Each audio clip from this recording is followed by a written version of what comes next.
অসম্ভব চাপ, যে চাপটা আসছে হচ্ছে আমাদের এই যারা শাসক দল তাদের থেকেই এই চাপটা আসছে। মেনলি তারা এমন একটা আতঙ্ক সৃষ্টি করছে যে এই আতঙ্কের জন্য এরা প্রচন্ড পরিমাণে নার্ভাস হয়ে যাচ্ছে। হ্যাঁ, আর আমাদের এই শাসক দল থেকে সমস্ত বলা হচ্ছে যে যারা আম, এর এসআইআর এ যাদের 2002 এর নাম নেই তাদেরকে পাঠিয়ে দেওয়া হবে ডিটেনশন ক্যাম্পে।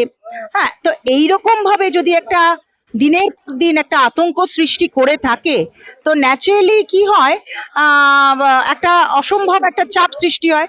তার মধ্যে তো একটা কাজের একটা প্রেশার আছেই। তো সেই কাজের প্রেশারের থেকে বেশি হয়ে যাচ্ছে হচ্ছে যে এই এর আমাদের যারা শাসক দল মেনলি আমাদের টিএমসি, তারা অসম্ভব একটা প্রেশার দিচ্ছে। এই প্রেশারের জন্য এরা এইরকম ভাবে একটা আতঙ্কের সৃষ্টি হচ্ছে এবং আতঙ্কিত হয়ে তারা তাদের মধ্যে এইরকম মারা যাওয়ার রেটটা বেড়ে গেছে এই 40 জন। কিন্তু অকারণে নাম দেয়া হচ্ছে যে আমাদের মানে বিজেপিরা করছে এদের জন্য। তো এটা অকারণ। আমি এইমাত্র আমাদের BLA-2 এর যে সিগনেচারটা সেটা করে আসলাম। তাতে তো আমাদের যে BLA-2 আমাদের পার্টে যে 93 ওয়ার্ডের যে পার্ট নাম্বার 222, তো সেখানে আমরা ডেড ভোটার পেয়েছি হচ্ছে 62, শিফটেড 91। আচ্ছা, অ্যাবসেন্ট হচ্ছে 17, আনট্রেসেবল 17, এবার কিছু অনলাইন দিয়েছে। তো এই যে ডেড ভোটার 62, আজকে এইটা আমরা জানতে পারলাম হচ্ছে এই এসআইআর এর জন্য। এবং আনট্রেসেবল এগুলোতেই কিন্তু আমাদের কিন্তু নানা রকম ভাবে কারচুপিটা হতো। আমি একদম পরিষ্কার খোলাখুলিই বলছি।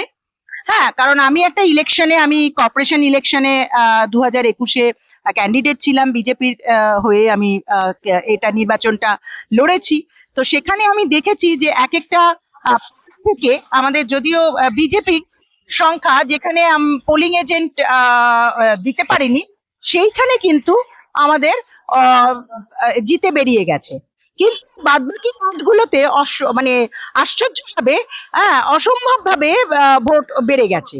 তো এই যে ডেড ভোটার যে পাওয়া গেল, হ্যাঁ, এবং শিফটেড ভোটারদের যে পাওয়া গেল, আনট্রেসেবল পাওয়া গেল, তো তাদের তো আমরা দিন পাইনি সেই 2002 এর পর থেকে।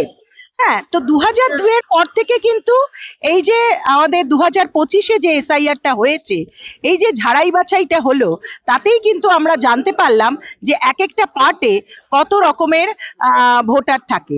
এবং আমরা দেখেছি যে অনেক ভুতুড়ে ভোটার আছে।